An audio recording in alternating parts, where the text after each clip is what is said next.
Halos katulugo na ang ubang pasahero samtang naghulat nga madayon ang biyahe sa Philippine Airlines Lunes sa hapon. Alas 12:50 sa udto unta ang ilang biyahe, apan pasado alas 4:30 na wala pa sila kalarga. Si Mike Butler dili na maabtan ang connecting flight sa Manila paingon sa South Carolina, USA. Inconvenient could be the word, yes.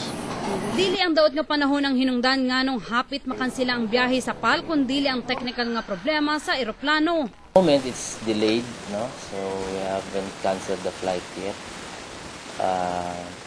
There are mechanics coming from Manila to fix the slight technical problems sa aircraft.